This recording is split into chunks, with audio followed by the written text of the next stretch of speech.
Hey, what's going on, everybody? How you doing? Welcome to Culture Kings. It's Sunday afternoon football as well with you and yours out there. Hey, fellas, what's going on, Kings? Peace, peace, peace. Yeah, Peace. How you doing? peace. Awesome. That's right. Hey, you all spread the word out there.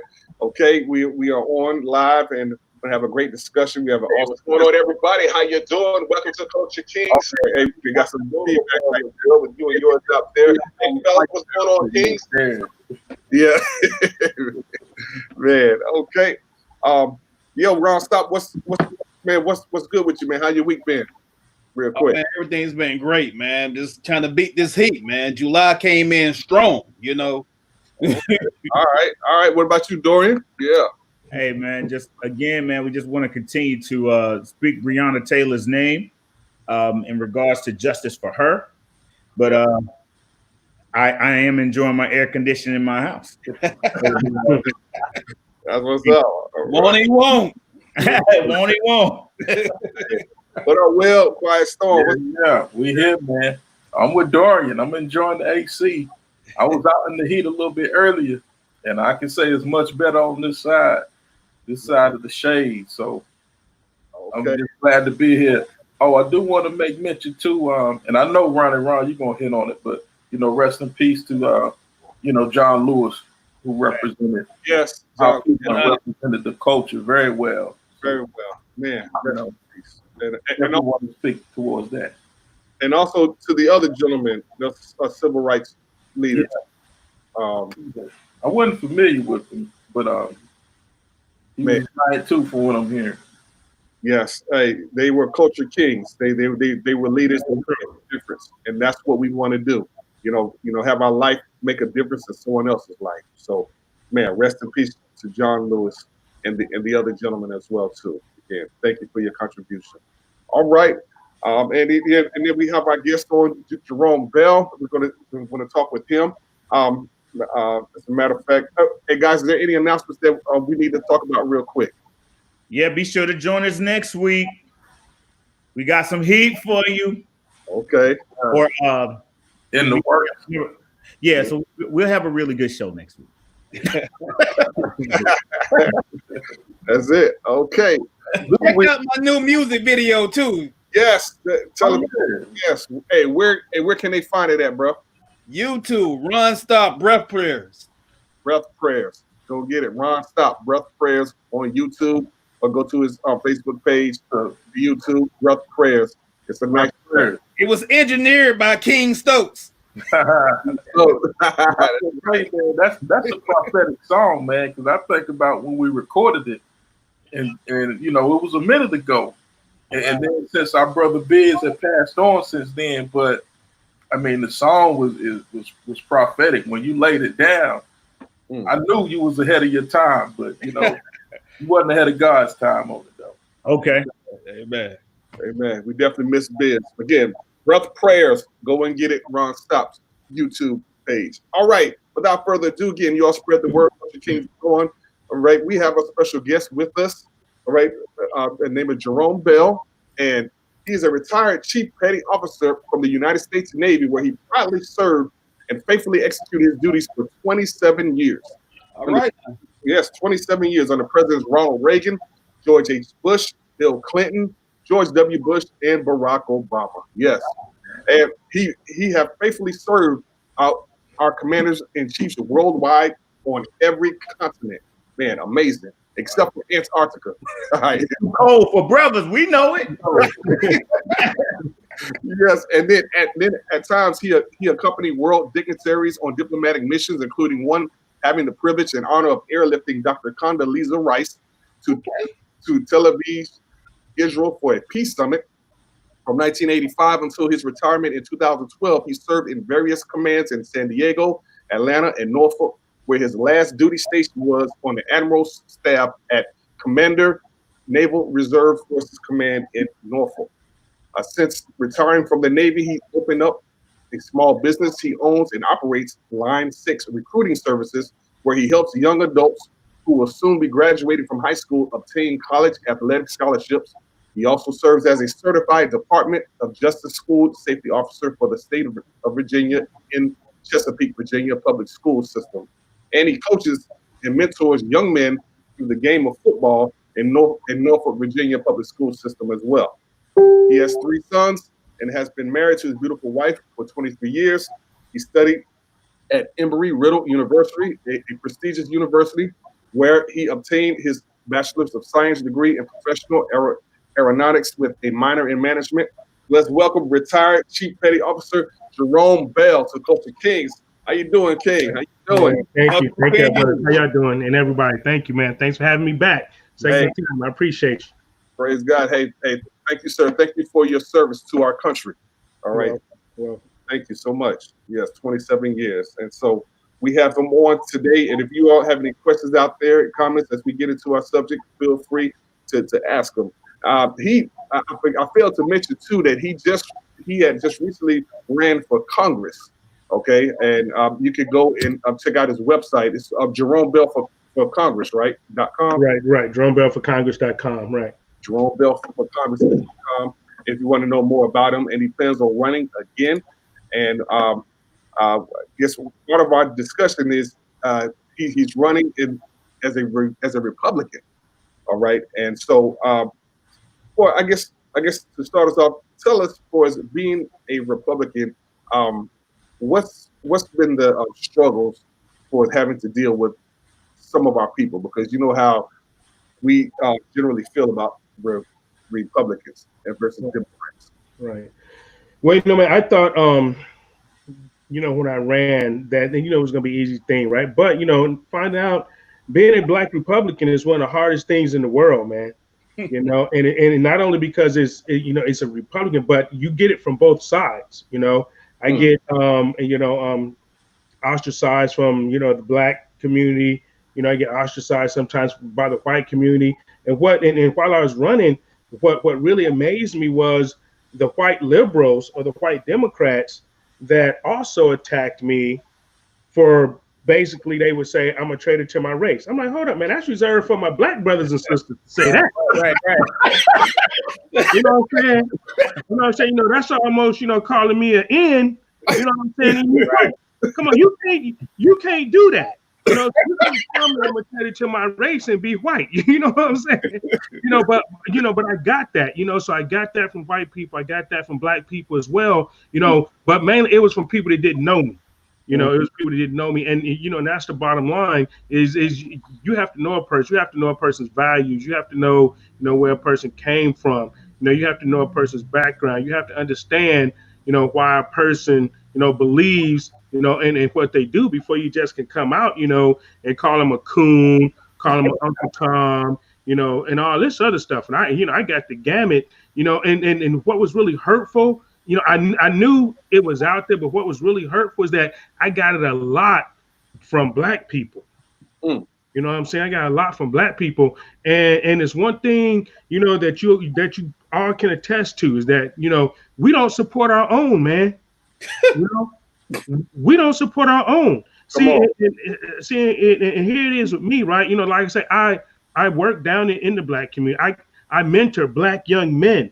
I've spent years. I'm talking like 20 years here, in the community, in the Black community, putting young men into college, feeding some of these kids, giving them money because they ain't have money to eat, buying them cleats, buying them gloves, and just really mentoring them and making sure that they, can get out of their situation and, and graduate high school and, and go to college and things like that. Or, I'm a big pro-life guy.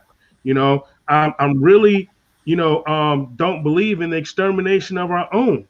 And to me, that's what abortion is. It's not about telling a woman what she can and cannot do with her body. You can do whatever you want to do to your body.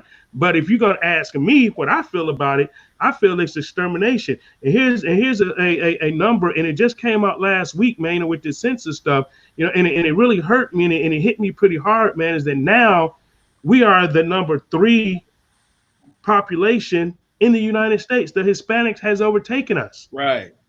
Has overtaken us in the United States. And that comes from the Planned Parenthoods being in our neighborhoods and us going and exterminating our kids. And that's why you see Democrats, who they do. They go and they cater to the Mexicans first now. You've seen all this stuff about the babies being taken at the borders, the kids being taken at the borders and all that. You don't hear nothing about the Democrats when our babies be taken out of our mothers and fathers' arms when one of us go to jail. You know nothing about that. You see what I'm saying? I mean, so that's why, it sort of hurt me a little bit because people don't really know me, and to attack me like that, I just think it's disingenuous and it's pretty naive, and that just comes from that crab in the bucket mentality. You got to think like I do, or I'm not gonna like you, or I ain't gonna deal with you. You know what I'm saying? I mean, so that was, so it was tough, man, and it was tough, and coming from my own people. And that's what's really crazy is that, again, if you don't think the way that I do, then we got a problem. So, and not knowing that, okay, everybody does not universally share your idea or your way of thinking is not law. Okay. Right. And, everybody is entitled to their own opinion. But again, automatically, if someone say, oh yeah, well, if he's a black Republican, oh yeah, man, he's a typical Uncle Tom, he's a coon, he's X, Y, Z, and it's like, okay, where all that come from? Just because I think different from you. Right. Yeah, unity doesn't require uniformity for one thing, and I think that's where we all get mixed up on. We can work together to accomplish the same goal without moving the same way. You know what I'm saying? I agree. Jump back to what you said. You said the white Democrats was calling you out about your loyalty to your race. Because I believe, was it Biden that kind of threw that out there one time? Yeah. Biden, if you don't know the difference between me and Trump, you ain't black. Come on, man. That I didn't feel it at all. I was like, you were like, you don't really have the right to determine my blackness. That's right. There it is, right there. Out of pocket for you to speak on, But why is race so intertwined with politics? Well, race is because to party, man, it's about maintaining power to a lot of people, and they understand they have to have the black vote, and now, like I said, the Hispanic vote now to win races, as far as the presidency goes, and in these certain areas, around the nation, even certain areas in Virginia, I mean, you have to have those, you still have to have those black votes, so those minority votes to win, and to be viable, so that's why, a lot of people say, what race got to do with it? Well, race has a lot to do with it because you're talking about votes, you're talking about numbers, and it's a numbers game, winning an election is a numbers game. When we sat down and we did our analytics and we did, okay, how many votes we need? How many votes we need to really win this thing, and when we came out, we came up with a number like 30,000 votes. All right, let's say we need 30,000, 18,000 votes because the numbers that had voted previously, they were much lower than it was this year, So yeah, and we need this many votes over here, and it's a little different in the primary, let's say in District 2. Okay, it's a little different than from District 3 and District 4. Okay, just because of the demographics. The demographics are different. You know what I'm saying? And so, when you're looking at the numbers, where we have to get these numbers from, a lot of times that's where you focus at in the primary. Once you go into the general election, like in November, when you're running against a Democrat or Democrat running against a Republican, then it's numbers of that whole district. But when you talk about primary, you're talking about, okay, I need 20,000 votes to win this thing. It was crazy this year. You needed 26. You know what I'm saying? But historically, we needed about 18,000 votes to make sure we win. So we focused on, okay, where are the majority of those votes coming from? And that's where me and my manager, we would bump heads a lot, right? Because he's been doing this for years and he did a great job for me. But we would bump heads because I wanted to come down and talk to the people in Norfolk because I wanted to come talk to my people. I wanted to bring them over, to where I was at. You know what I'm saying? Because I love my people and I wanted to make sure that they knew me and I knew them, right? But strategically, my focus had to be on Virginia Beach because Virginia Beach is the largest city in the district. So that's where the majority of my votes had to come from. You see, if I was gonna win the primary, and being a first timer, since this is my first time up, I really had to get out there and got cut short by COVID. So really, my race was really only 3 months long, because it got cut down 3 months because of COVID. But So really had to really focus on an area, to where maybe, I may not have wanted to focus on that area. I went to focus here, but it's all about votes and winning the election, man. So you had to focus on like the larger population, so that you could.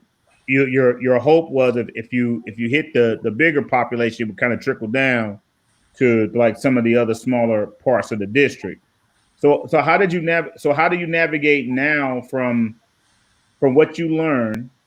Because I really don't think that we're gonna have like that same type of hand to hand, shaking hands, kissing babies type of deal anymore. So how are you navigating that with COVID now to prepare you for 2022?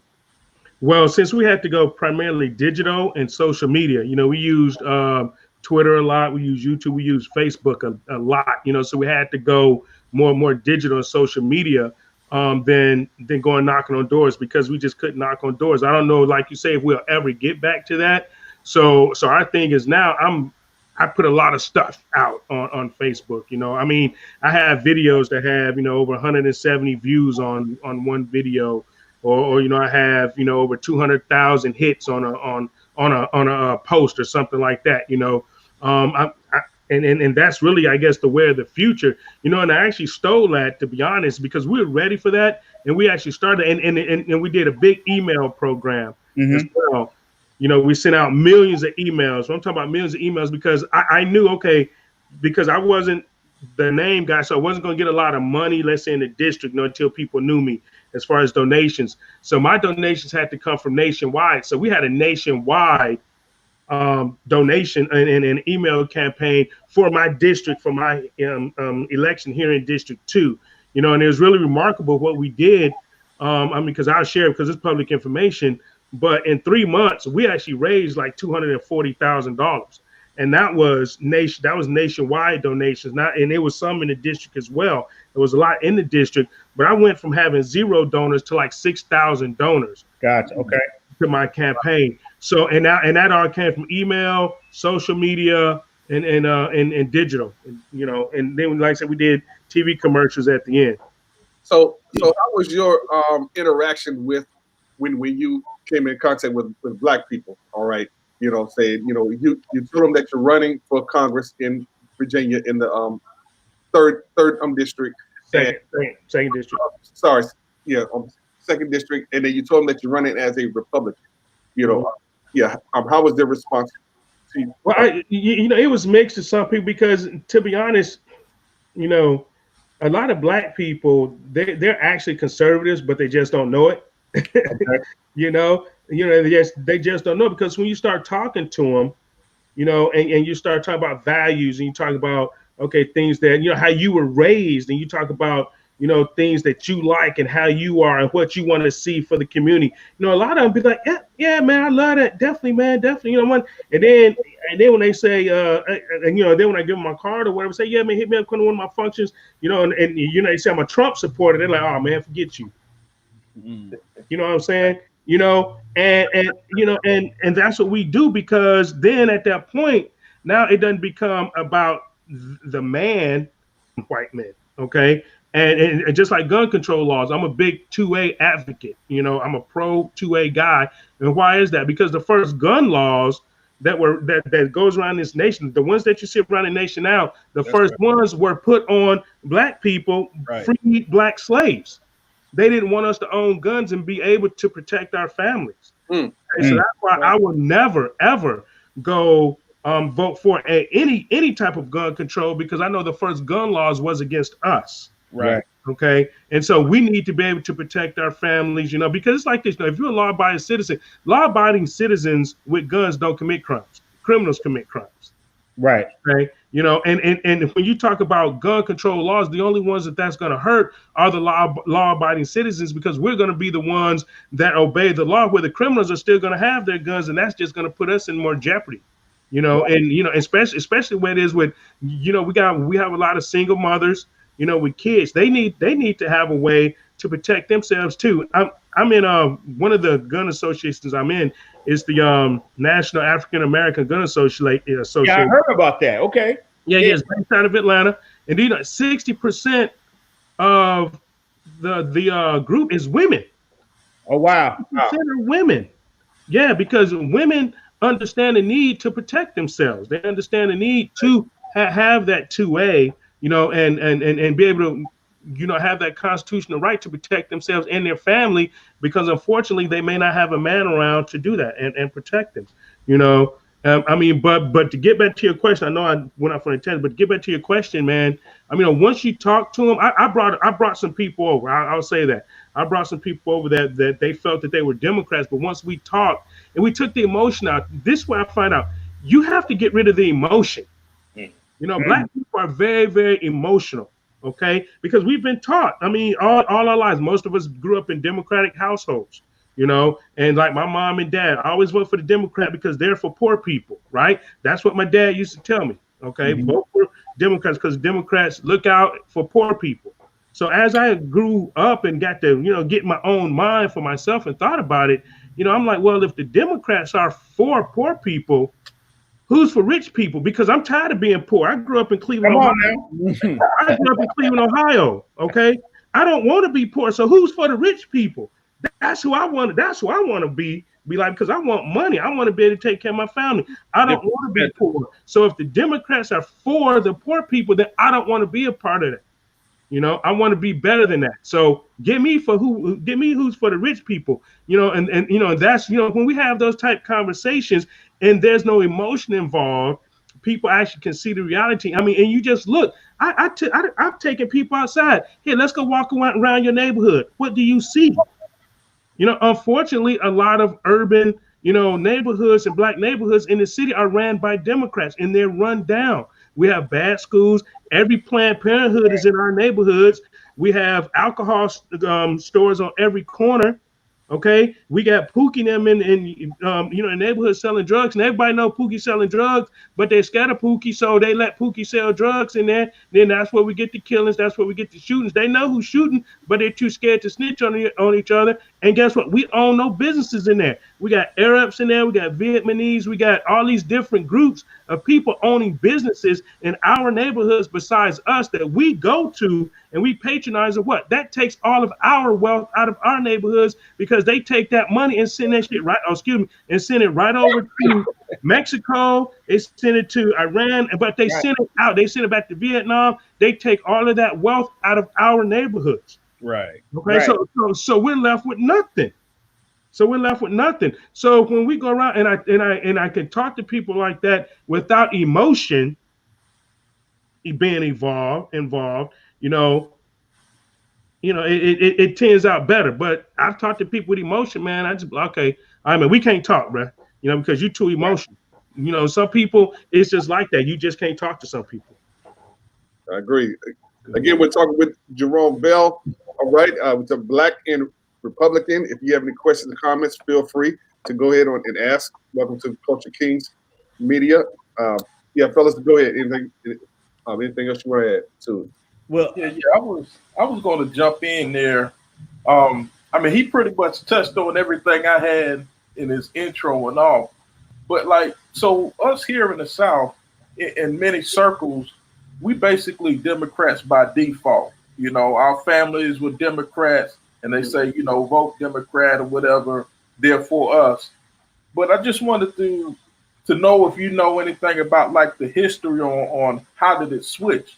Because you mentioned earlier, about the Republican Party basically being started by and for Black people. And I looked at the movie Uncle Tom. I don't know if anybody saw it. And there was some really interesting information in that.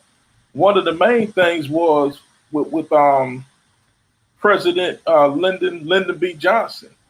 Like some of the bills and stuff that he was signing, like the civil rights laws and all of that type of stuff, that sort of made Black people think that the Democrats were for them, And I just wanted to kind of hear your thoughts on that. But before you do, we do have to remind everybody that Culture Kings is nonpartisan. So, we're nonpartisan. So we just want to put that out there too. But I to hear, were you born a Republican? Like, what made you, like I said, we were many of us, at least in the circles I know, are with Democrats by default. Mm-hmm. Well, both my parents are from Alabama. Okay, my history, my family history is from Alabama. I was born and raised in Cleveland, but my family history is by way of the South. I mean, my great grandfather actually fought for the Confederate Army in the 47th infantry unit in Alabama. You know, but he was a free man. He wasn't a slave. And I actually put a post up on that on my page. You know, we got some discussion on that because what I did, you know, and I'm gonna answer a question in a minute, man. But what I did, you know, I gave a tribute to my great grandfather who fought for the Alabama infantry of the Revolutionary of the in the Civil War, you know, and I put up a rebel flag, right? You know, and I put up the rebel flag because I'm one of those guys. I want discussion. I'm gonna make you think, you know, because we really never know our true history. So while we're cutting down flags and cutting down statues, we may be cutting out some of our own history that we don't even know about. You know what I'm saying? And so for us to, you know, get triggered or get upset about a flag, that your family, which I found out my family actually fought under that flag as a free man to protect his family from the Northern Union and to protect, you know, where his home. You know, it wasn't about slavery because, you know, a lot of the Civil War, you know, if you actually research, it wasn't really about slavery. They made about slavery, but what it was about that economic portion of slavery called labor. Who was going to get to use that labor? Because if it was about slavery, okay, the Emancipation Proclamation didn't free all the slaves. It only freed the slaves that was against the Union because it was states still had slavery that the Emancipation Proclamation didn't even bother with. So that goes to tell you right there, it wasn't about ending slavery. It was about that labor and who was going to get to use that labor after the war and research the that. laborers were black people, right? Yeah, right, exactly. The labor of black people and also other indentured servants down there. It was other, you know, people down there besides black people that were slaves or indentured servants, whatever you want to call it. But it was that free labor versus the cheap labor. So you know, a lot of that goes hand in hand. But I grew up a Democrat. To answer your question, yeah, I grew up a Democrat. I didn't really become a Republican until 1999, 2000, you know, when I began to really research it. And you'll find this, that black people, the majority of black people voted Republican up until the election of 1965. Right. And that's where Goldwater ran against Lyndon B. Johnson. And here's where this was the trigger. And you mentioned the Civil Rights Act, right? All of the Democrats were against the Civil Rights Act. Lyndon B. Johnson voted against the Civil Rights Act of 57. He voted against it many times, okay? But what happened in 65, because Goldwater, if you compare a lot of things, Goldwater and Trump, okay, they were alike in the senses that they were conservatives. You know, they believe that people should try to take care of themselves. You know, people, no government handouts. You know, and all this stuff, right? And so he seemed racist. You know, he had some racist tones to him, or whatever the case was, right? And so Lyndon B. Johnson saw this, and they saw this as a chance to get black people to vote Democrat. So Lyndon B. Johnson signed the Voters' Right Act in conjunction with Dr. Martin Luther King to get the black vote. Dr. Martin Luther King and the civil rights movement is the reason black people vote Democrat today, because of Lyndon B. Johnson, who was a Democrat, signed that civil rights bill. And after that, what did he do? He gave us the New Deal, right? The New Deal. And the New Deal destroyed the nuclear black family. The New Deal, people went around. If you ask older people, you know, I love talking to older people, man, because older people give you insight of what's happening. So we got this old coach on my football team. His name is Nino Smith. And Nino used to tell me about, yeah, man, when they came around, man, and they used to go door to door. And they used to go to the black women's homes, black women that did not have husbands or did not have men in the family. And they gave them welfare. They gave them, you know, all of this free stuff. That's what welfare started, right? But the caveat to that was you couldn't have a man in the home. Right. In order to keep your free stuff, you couldn't have a man in the home. So a lot of times, you know, where, you know, men would maybe get out of jail, they couldn't go home because why? The women, they wanted to keep that free stuff. We was getting the cheese, we was getting the milk, we getting this welfare check, right? So that in there went against the black nuclear family, and that started to destroy the black nuclear family right there. And you can see where it went from 1965 to where we are today. That was the catalyst of it, and that's where black people started voting for Democrats, 1965. Wow. Oh, So man. welfare, Section 8, all of the programs, so even well, I don't know if WIC was in there, but yeah, WIC was there, Social Security, all of that stuff was in that New Deal. all those basically trying to get the woman to say that, hey, you don't need the black man. Like the government is like the government is your daddy, is your husband, or whoever that man that you need. That's right. The government replaced the black men and black families. Wow. Yeah, even Bonnie and Clyde, when if you've ever watched that movie, like he made that same statement. He didn't believe. Now here was a guy that was robbing everybody, was saying he didn't believe that the government should be taking care of people. You're right. Right. Yeah. Wow. Again, we're talking about black and Republican. Okay, if you want to join in on the conversation, feel free. Man, I like what Carlos says, that it's not a Democratic or Republican issue, though. That's a poor versus rich issue in his opinion. And Wilbur says, so what about black people who don't identify with liberal or conservative? He personally thinks both sides are racist. I don't think it's institutionalized racism as all left or all right issues. And man, yeah, very independent thinking. Right. Yeah. So, Mr. Bill, no. I mean, but to answer that question, I was gonna say, I mean, but either way you got to look at. You have to come down on one side or the other. Okay. You don't have to be a Democrat, or you don't have to be, let's say, a Republican, but at some point in that value system, from that left and right paradigm, that spectrum, I think the left and right paradigm is false anyway, to be honest. But when you're running for office, you have to run for one party. And that's why I say I'm a conservative first. I'm not a liberal, because I don't buy into the liberalism, of like of the welfare, of the pro-choice, and things like that. So I don't buy into that. So I'm more conservative over here, because if you look at it, we actually grew up conservative, man. I mean, because we had to, right? No, I remember, man. I remember my mom, putting patches in my jeans because we ain't have enough money to go buy me another pair. I remember, Mom, we eating leftovers. I remember, pouring the grease into the can on the stove and using it again, all week, because we couldn't go buy lard. So we had to be conservative, and those values of being conservative and not relying on the government. I mean, my family never took welfare. My mom and dad, we never took welfare, but it was sometimes we had cornbread and buttermilk for milk, or some tomato sandwiches, because that's all we could afford. But we never took a government handout. You see what I'm saying? And that built our family up to where, and that instilled in me, hey man, look, you gotta get your butt out here, you gotta bust your butt, you gotta work hard. My dad, he was a water service man for Cleveland, right? He dug ditches for a living. They fixed pipes in the streets, right? But he went from a laborer up to a supervisor, where he sat in the truck and watched them other dudes dig ditches, right? Okay. He was able to save money. We got land down in Alabama. We got a house down in Alabama. So I watched him, and I saw, hard work, save some money. We ain't taking no handouts from nobody. I can do for myself, because even growing up, and I was in the military, and even growing up, we ain't get paid a lot, especially being stationed out in San Diego. It was very expensive. It's sometimes I ate top ramen for dinner for a month.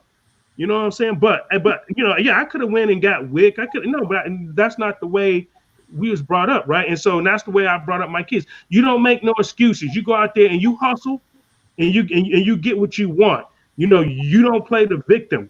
And that's what a lot of us do. We don't play the victim. And I never I teach my kids and my football players, there is no word. I do not even subscribe to the word excuse. Okay. There's no word in my vocabulary as excuse. We cannot make excuses for things that we don't have. If you want it, you go out there and take it, you go out there and get it, right? And in this day and age, black people can be, and I want to say black people, just anybody in America, but since we're talking about black and Republican, black people can be anything they want to be in the United States. That's why people come to the United States, because they know, hey, this is a land where I can do anything I want to be and be anything I want to be. And right now I have a son that's a doctor. He's a doctor. If I would have let him make excuses up to why math was hard in school, or to why he had to get up at 5:30 in the morning, get his butt on that bus at 6 o'clock every morning and be in school, you know what I'm saying? If I let him make excuses, then he might not be that doctor right now. He may not be practicing medicine down in Atlanta, in Grady Memorial Hospital. He may not be doing that, and that's what a lot of us do. A lot of us subscribe into the victimization and the excuse theory, that we use, and we always want, somebody to rescue us, or what we need, or we need something from somebody else. We don't need nothing from nobody else. You know what I say? I'm a small government guy. Hey, just get out my way. You know what I'm saying? Just get out the way. Just don't block me from doing anything I want to do. Just get out my way, because there's avenues to get it. And I know a lot of people say, well, black people can't do that. To that, I say bullshit. Okay.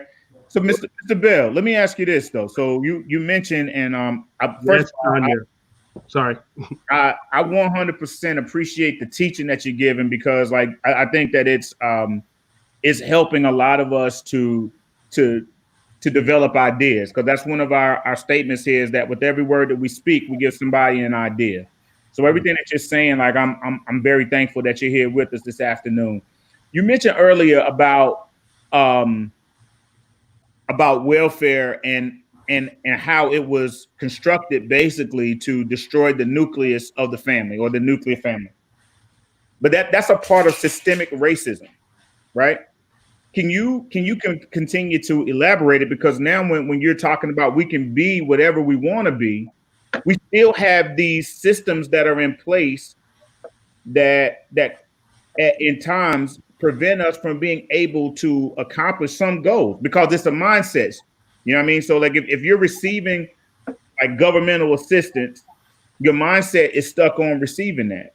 So systemic racism, or systemic issues that prevent us from actually allocating and moving forward to a place of progress, is a mindset shift. But then there's also a system in place to keep you where you are. Okay, so and to that I'll say, well, who's responsible for breaking that chain? Who's responsible for breaking that system? You see what I'm saying?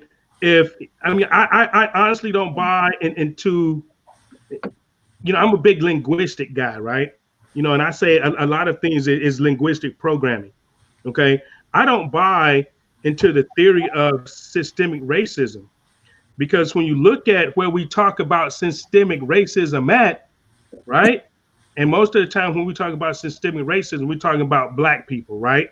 No, we're not talking about black people, because systemic. We're talking about the system that affects black people. Let me say it like that. Yeah, well, we're talking about the system that affects black people, but remember, racism is not about race; it's about power.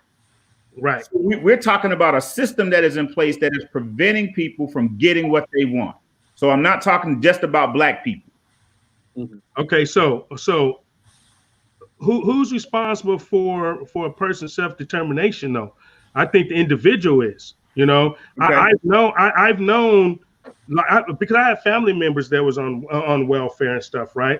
But I seen them come out of that. I've seen them maybe work 2 or 3 jobs and stop collecting the welfare. I've seen my cousins move in together so they wouldn't have to accept the welfare, but they can combine their resources to get each other out of that. See, so what we have to do as people, and if you say that the systemic racism is there, then it's up to us to break that. It's up, because if it's systemic and it's racism, they're not going to break it for us. We have to do it. So that's why I say we are in control of our own destinies in our neighborhoods, and what we do as people and what we do in life.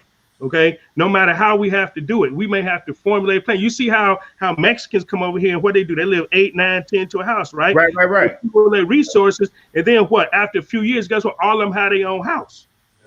You see what I'm saying? So they also benefit off the civil rights that they benefit off of what. That's right. They actually get the civil rights that haven't always been applied to us. Now I want to jump back to welfare, because I hear what you're saying, and there is a mind shift and a mind state.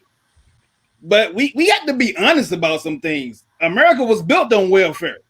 You know what I'm saying? You had immigrants come over here. They was given land, given laborers, You know what I'm saying? The banks allowed them to finance the slave corporations, and so they got a 400-year head start. We cannot, not say that somebody like these people just pulled themselves up by the bootstraps. You did not. You benefited off the free, immoral labor of slave labor. Also, you a veteran. World War II black veteran did not benefit from the GI Bill that they was promised. That's right. You got white World War II veterans that was able to get their homes, pass these homes down to their kids, which build generational wealth. You know what I'm saying? So there are some things in place and that are there. And yeah, you can have determination. One thing I like what you said is just get out of our way. You're acting like there ain't been things that are in the way. No. I know there have been obstacles in the way, and I know, and see, that's why I said that. But you have to look at also who put those obstacles in our way, right? Before 1960, let's go back to the 20s, right? Let's go when we had our Black Wall Streets, right? Okay. We had more than one Black Wall Street. Tulsa, Oklahoma wasn't the only Black Wall Street. Right. Okay. Jackson Ward, right up here in Richmond, Virginia, was one of the biggest Black Wall Streets there was in America. Okay. But also what came about with that New Deal was also triple taxation. And guess what? Minimum wage. Minimum wage was also part of that New Deal. Okay. So what happened with that is the Black businesses could no longer afford to stay open because they had to pay minimum wage, and then they got triple tax. So it put them out of business. Okay. So when I say that the obstacles, we have to look at who put the obstacles there. And the people that put the obstacles there, we still vote for today as a whole. We still vote for it. And it's happening in our neighborhoods. You see what I'm saying? It's not happening in these white neighborhoods. Yeah, they got a head start, and they got, a leg up. Okay. We admit that, and we got that. They got, their things from free labor for years. Okay. But how long are we going to use that as an excuse? So I'm saying, how long are we going to keep using that as a crutch to where we can't get what we want? Because guess what? We used to have Black banks, and there's still one or two Black banks here in America. Okay. Why don't Black people just patronize those Black banks? Why don't Black people patronize Black businesses? Why don't we do that? Well, it's a trust issue. We can help ourselves. We can help ourselves out of our situation, but one of the things that we don't do is we don't trust each other enough to help ourselves out of our situations. Because I give you an example, right? You can have a Vietnamese lady store, right? The nail salon, right? And you can have I'll use my niece's name, Tanisha. You got Tanisha's store right next to her. Okay. And so while the Vietnamese lady, she get her stuff from Vietnam almost for free, Tanisha has to pay for her. So Tanisha's prices are going to be a little bit higher than the Vietnamese lady, right? That's because she has to pay more for her supplies. Why don't we all just go to Tanisha's salon? We know we got to pay a little bit more, okay? But why don't we patronize her instead of the Vietnamese lady? But what we do, we go and patronize the Vietnamese lady because she's a little cheaper. And then Tanisha don't get out of business. Where we could have put the Vietnamese lady out of business, and then Tanisha could have lowered her prices. And then we can do that all over the Black neighborhoods. And then guess what? We have our bargaining power then. We have our marketing power. We have more purchase power than anybody in the United States. We spend money more than anybody in the United States. So we can spend that money right in the Black neighborhood, but there's a systematic way to do it to end the systematic racism, as you would call it, right? Because the systematic racism, I call it, we do it to ourselves. We don't even support ourselves. We don't even support our own businesses. We can get out of our situations in our neighborhoods if we wanted to, at any time we wanted to, instead of asking the government for reparations or asking for people for something. Like I say, just get out of our way. Just get out of our way, and then we come together and we do. Right. Awesome. Wow. I mean, man, like everything you saying, like, yo, it's a powerful impact. Yeah. Cannon. You bumping right now. Yeah. I mean, you definitely hitting on all cylinders too, man. Yeah, for sure. Yeah. Can you help Black voters because on your page you said that Trump is not part of the establishment wing of the GOP. Mm-hmm. Could you elaborate on that and help Black voters see what that really means? Yeah, because Trump wasn't a politician. Okay. Okay, and if you want to look at who Trump ran with Democrats. That's who he ran with. That was his circle. His circle was Democrats. See, but you got to understand, Trump's color is green. Trump's a business guy. Nobody can deny that. Okay, Trump's a business guy. His color is green. So Trump's going to do anything he can to make people great. Because guess what happens? If everybody is doing well, then everybody is spending money. And guess what? A lot more people probably going to go to them Trump towers, right?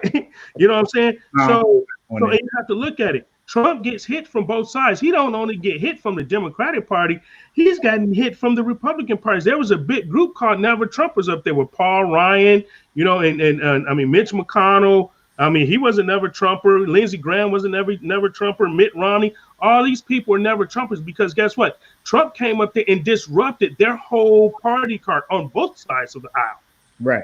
On both sides. And, and like Trump say, he didn't really succumb to any party. Yes, he ran as a Republican, but you know why he ran as a Republican?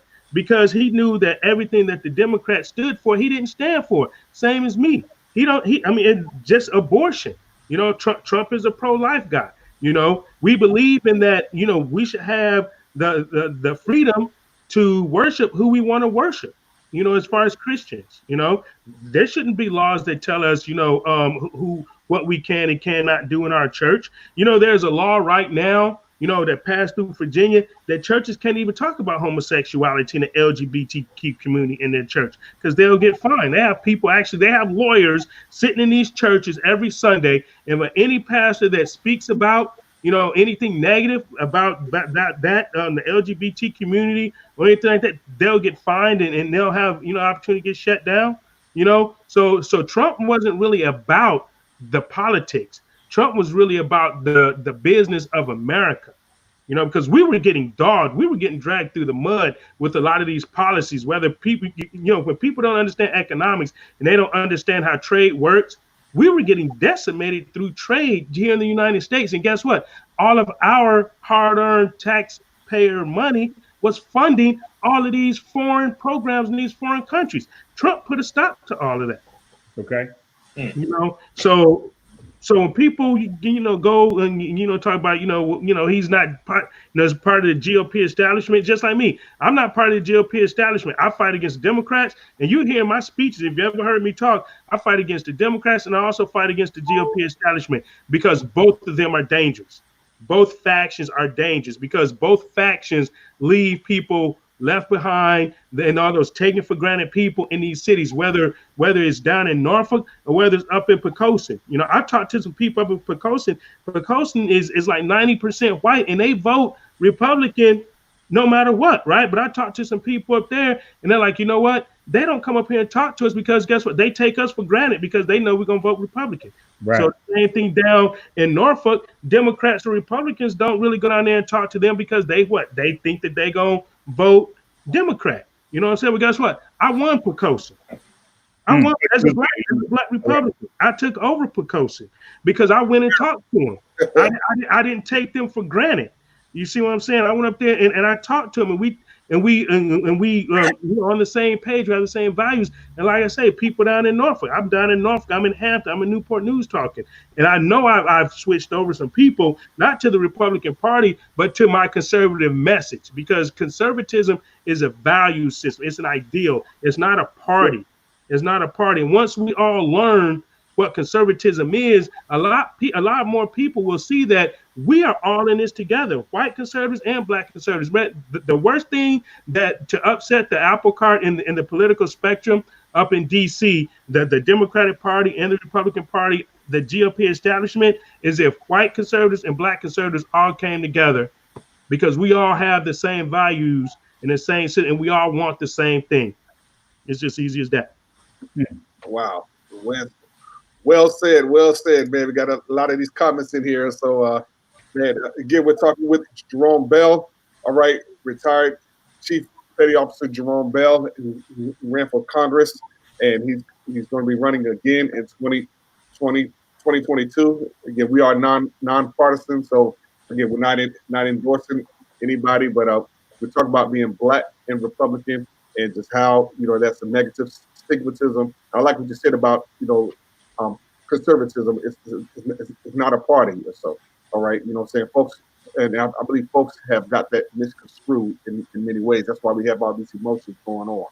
So, real quick, I wanted to, because you touched on a couple of things that I wanted to really talk about and get to before we get out of here, and it's an aspect of the church. And I think, and from my opinion, one of the major differences, it comes down to two things: gay marriage and abortion. And just that split between Democrats and Republicans, just from I guess maybe from a biblical or church perspective, what's your thoughts about that split, that divide there? Because I hear a lot of white Republicans, or I just say Republican Christians in general, that question how a person could vote for a Democrat based on those two things.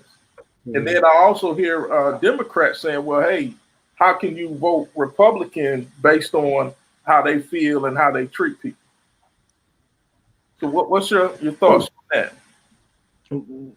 Well, if we're talking biblical, there's just no place for, I guess, homosexuality and LGBTQism, in the church, and the church is silent on that.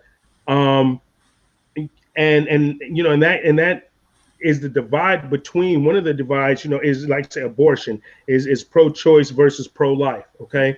And this is what I ask a pro-choice person, because, like I say, I'm pro-life and pro-choice. They say, well, we could choose, what we want to do with our body. Okay. Well, my question is, what's your choices? You got two. You got two choices. Either you pro-life or you pro-death. That's the choice. Those are your choices. It has nothing to do with choices with your body. I want to interject something, and this is like part of my personal experience, right? Mm-hmm. So check this out, and I hope my wife don't mind me sharing this. But I was put in a position to where it came down to like, hey, it's either going to be your wife or your child.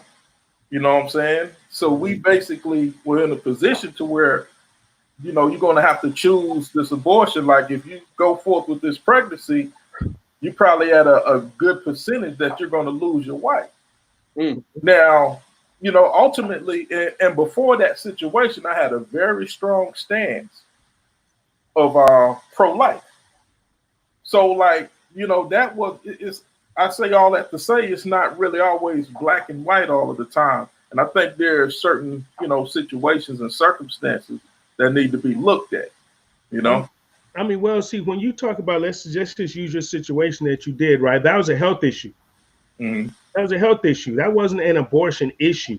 That was a health issue. That was a life or death issue of your wife. It wasn't, I'm pregnant, I don't want to keep the baby, or, Pookie don't want to be, involved with the baby, so I'm going to go down here to Planned Parenthood and end the termination. That's not your situation, okay? So I don't relate that in the same way as, as extermination with abortion, where some people use it as birth control. Got you know what I'm saying? Yeah. A lot of people use it as birth control because there's other ways about it. Your condition and what went on with you and your wife was a health care issue, period. Wow, well said. Right. Man, Gina is going in here, Carlos and all that. He's battling hard. Yeah. I think Gina and Danny going at each other, man. I just see Gina and Danny, they're having their little thing. Hey, real quick, because I know you got to go. So I came for about 10, 15 minutes. I don't have to pick up dinner till 7:45, so we good. All right. About Black Lives Matter versus All Lives Matter. So, what's your take on that? Okay, my take on this on Black Lives Matter is I don't need a group. I don't need an organization. I don't need white people that march with Black Lives Matter, raising a fist, saying Black Lives Matter, telling me that my life matter. I already know that. Black Lives Matter itself is an organization and an extension of the Democratic Party and liberalism. If you go to the Black Lives Matter website, okay, and you click donate on that, and you look up where those donations go, the donations to Black Lives Matter go to a company called, and it's a PAC, a political action committee called Act Blue. Okay, Act Blue is a political action committee that decimates money to Democratic candidates and Democratic causes. You can go there and you can look and see who they give money to. Black Act Blue has raised since 2004. Okay, they've raised over $5 billion in donations. $5 billion, and Wow. they use Black Lives Matter causes to receive donations and for people to donate thinking they're giving to Black Lives Matter causes when really they're giving to the Democratic Party or an extension of the Democratic Party. Because here's the question I have for Act Blue and BLM. You've raised $5 billion. How much of that money has gone into Black neighborhoods? Right. None of it. Because $5 billion, you can do a lot of infrastructure change. You can do a lot in schools. You can do a lot of things. There's no Black businesses. How come there's no Black businesses in these Black neighborhoods if Act Blue, which is Black Lives Matter, and raised $5 billion? How come none of that money is going into Black communities and Black neighborhoods? Wow. I got a better question. How can we get some hands on that $5 billion? Can we get our hands on, one mil? Yeah, it's over $5,552 million that they've raised since 2004, and none of that has in there. Now, I mean, but as far as life, like I said, I'm pro-life, man. I'm pro all life. I'm pro Black life. I got Black sons. Of course, Black Lives Matter. Got a Black wife. Black Lives Matter. I got Black family. Black Lives Matter. I understand it, but guess what? I also have white friends and Hispanic friends. I also have friends and relatives that are police officers. Okay? All life matter, man. All life matter to that, So I don't know what he says to that. And she, I think he's talking to Gina. Yeah, but anyway, I mean, but no, it's not a no. No. I mean, if he's talking to me, no. It's he wasn't talking to you. I'm talking to you. all right. But the fact is that to me, I don't believe an organization who don't really commit to the Black community, okay, which don't really commit to the Black community is worth it in my case. Because when you look at it, I don't see Black Lives Matter ever marching or protesting in front of a Planned Parenthood clinic, and more Black murders go on there on a daily basis than anything. Yeah, I don't see Black Lives Matter going and marching down the streets of South Chicago. Correct.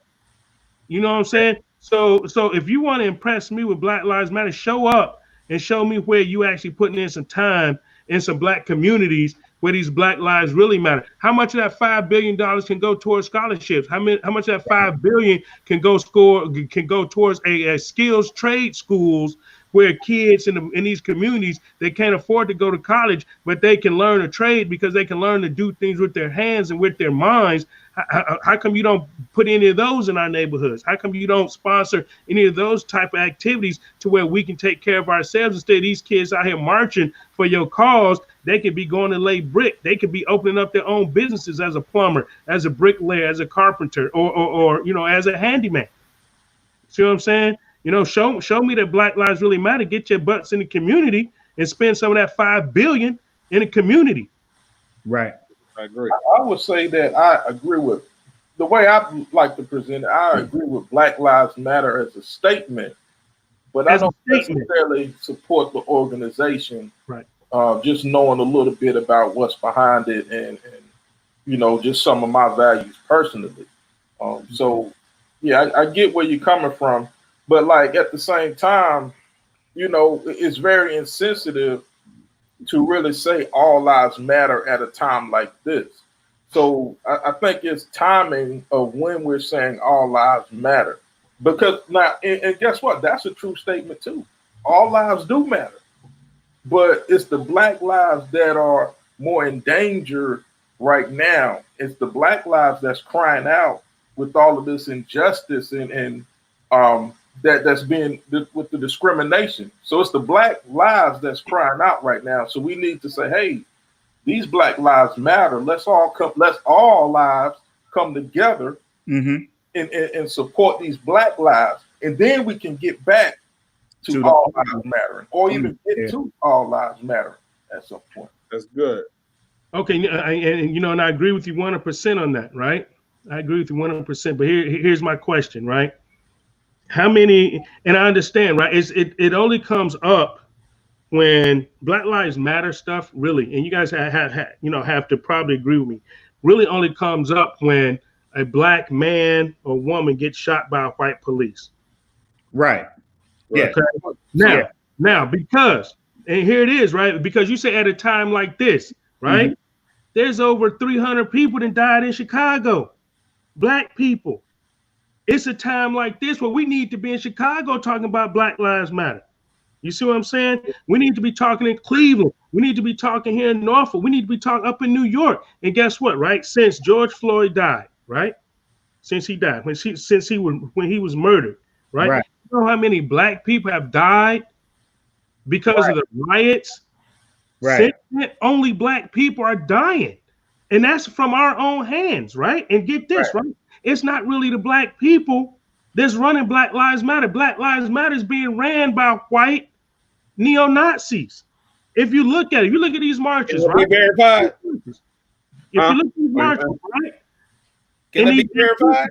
And these Antifa and black and white neo-Nazis. If you look at these Black Lives Matter rallies, right? They're mostly white. They're mostly white. And the antagonists and these infiltrators and the ones that has hijacked this movement don't care about black people. They just trying to start a race war. They're using black people as pawns to push their agenda. Using the black people. Hey, what you said, Ron, earlier, can that be verified? Can that be verified? Because you hear these people say this, but can this information be verified that it's this Antifa or whoever is behind the Black Lives movement? Oh yeah, yeah. I mean, it's public. It's free information. You can go out there. You can find it. Yeah. I mean, just go to a rally. Just go. I've been to a few of them. Just go to a rally, right? And you can pick out who the leaders and who the antagonists are. They're white people. It's always white people. Literally, you'll have a black guy, you have a few black people talking on the megaphone, right? But when you sit back and you look at who's actually causing the trouble, when you actually look who's throwing the Molotov cocktails, who burned up the Wendy's in Atlanta? That was his girlfriend, right? Though it don't matter. It don't matter if his girlfriend. She was with Antifa, though, man. Hey, she may have been. I don't know if she was with Antifa. You don't videos, right?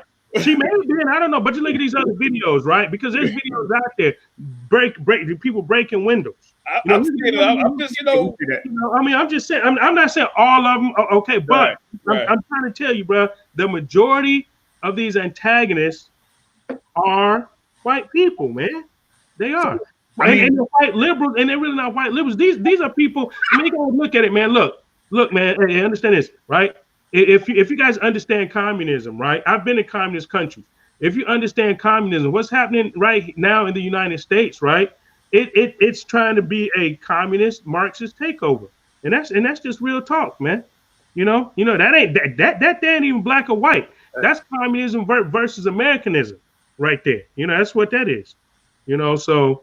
I mean, and if you understand the communist, see, I read a lot, right? If you read Karl Marx's Communist Manifesto, right? Or you go back and you read what communism is about, you read the communist agenda. You can go down that line by line by line by line by line, right? And you can see that's happening in America today. It's happening in America today. You know, and if you look at the revolutions, you look at all these different revolutions around the world, right? Unfortunately, our mainstream media blacks out a lot, right? But look at the revolution in Iran and Iraq. You look at what's happening in France. I mean, right? You look at Hong Kong. What's going on in Hong Kong with the Chinese? Same stuff is going on over here right now, right? It's a revolution. We are in the middle of a cultural revolution, and it ain't about being black and white, right? This is about saving America from communism. Interesting. That's interesting. That's interesting. You said our media blacks us out. Why? How? Who has the power?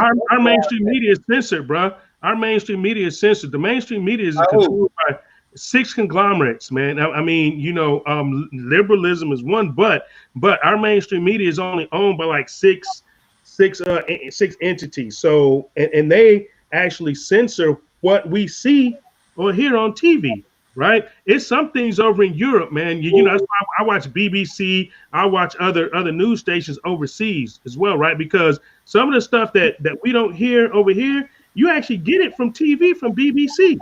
He'd be like, "Damn, that happened in America. We ain't hear about that." And then 2-3 weeks later, you hear about it.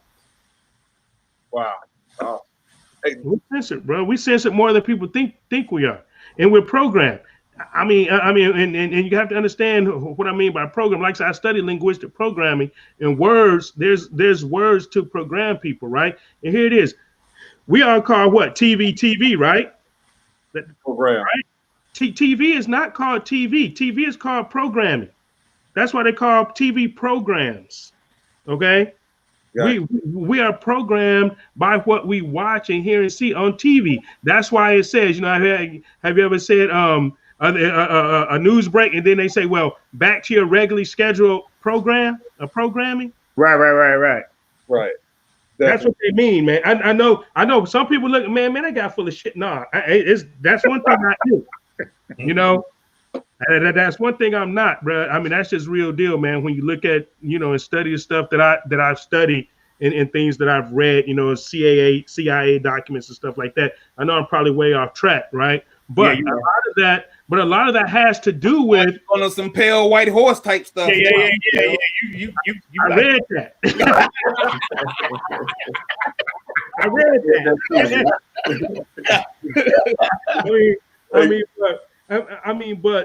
But when you really look at it, man, and like open your mind and the eyes, you know how you say, right? And being in the matrix and being red pill. Hey, man, stuff true, man. So. Definitely. Yeah, because hey, I know that you got to go in over time and things. We want to definitely thank you so much for coming on. Go ahead, Dorian. Last question there. So Mr. Bell, again, like I didn't mean to cut Ron off, but I do have to ask this question. I did a little bit of study on you, bro. I did a little bit. So big shout out to you, man, for following Nas, man. You salute. You got me. I like that. Nas is a big supporter. Nas is a big supporter of mine, man. I'll say word. Yeah. Nas is a big supporter of mine, man. No doubt. Yeah. Nas a big supporter. Wow. Man, yeah. That's big fire right there. Tough, man. We talked about that. Ron Stop the Black Republican. Right. Yeah. Okay. Well, but Ron asked a question earlier. I didn't think he got to. He was going to ask Mr. Bell, like, if there's anything, like any values, do the Democratic Party possess any values that you believe in? I know we got to wrap it up, but I think it's important that he answer that question.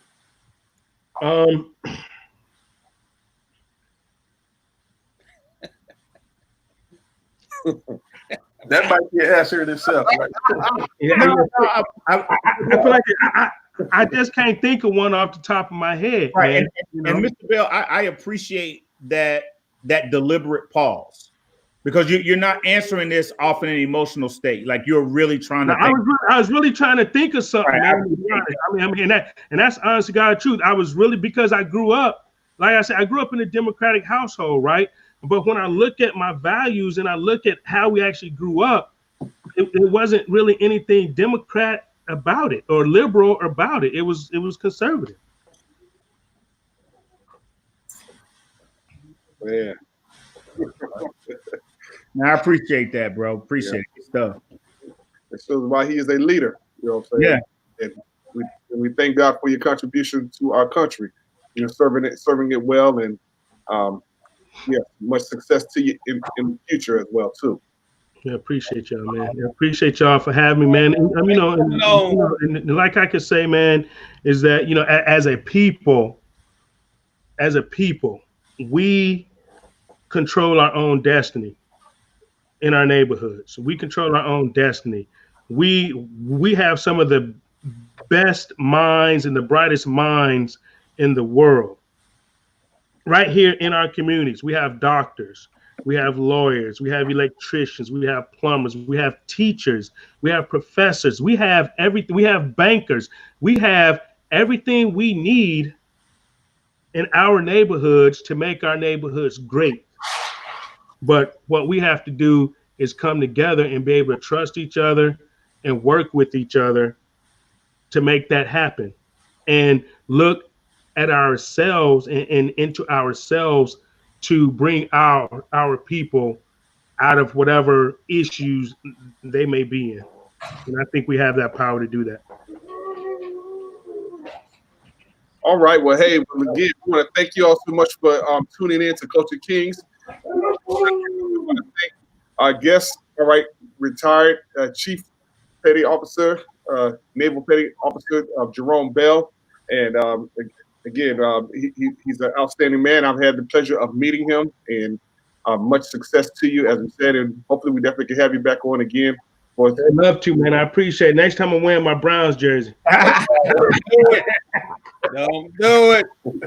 Hey, eat those Steelers twice a year, and I'd be happy for you. Oh, all right. There we go. That's one of the goals, right? Definitely. Bro. And Mr. Bell, so we got your webpage on the bottom of the screen here. Are there any ways that people can continue to have dialogue with you away from this platform? Yeah, man, I'm on Facebook, man. One of the best ways right now is my Facebook page is Jarome Bell for Virginia. And I try to communicate and have dialogue as much as possible, on my Facebook page, and also Twitter. My Twitter's back up. I got banned from Twitter 2 weeks before the election. Yeah. And so, and like 3 days ago, I actually got you got your blue check back, and I also got blue check verified. So, right. So you guys can follow me on Twitter as well, and that's at Jarome Bell VA on Twitter. Awesome. All right. Well, hey, Ron, any last words, real quick? Yeah, man. Check out that Breath Prayers music video, man, on YouTube. Stop tripping. Get my views up, people. There we go. Prayers, exactly. Yes. I'm gonna watch it tonight. You say breath prayers? Yes. Okay, got it. I'm gonna watch it tonight. All right. Yeah. Stokes. Yeah, Storm. Hey, go watch Breath Prayers. That's all I can say. Ron Stop Breath Prayers video. All right. But hey, great having you on, Mr. Bell. Great conversation. Like I said, we just wanted to have this dialogue, so we appreciate you being open and honest and coming on this platform, knowing what you may have been up against. So we appreciate it. Hey, well, it is what it is, man. But I appreciate y'all, man. I mean, it was great. Look forward to being back, man. Yes, sir. Dorian, go ahead, man. We want to thank everybody for shopping in with us today. Know that we're sponsored by Mint Mask, made by Carlos, and then also too, those chocolate goodness T-shirts are coming soon. Chocolate goodness. And Lowe's, we better have a chocolate goodness T-shirt. That's a fact. And also, congratulations to Carlos on his new show with Facts. Yeah, Carvetta. So, yeah. Awesome. Look. All right, hey, well, again, guys, thank y'all so much. Sir Jarome Bell, thank you so much for being on. And again, it's great to have individuals like yourself that have a positive mindset and that want to see people win. And so, again, keep going for your dreams and doing what you're doing. You are a culture king. You are a leader. So, appreciate that, man. Thank y'all. Great. And you all our leaders out there, hey, what's our quote, guys? Hey, good. Every word that we speak, we give others an idea. There you go. There you go. All right. Hey, be safe. Stay safe out there, okay? We'll see you next week, Lord's willing. Be blessed.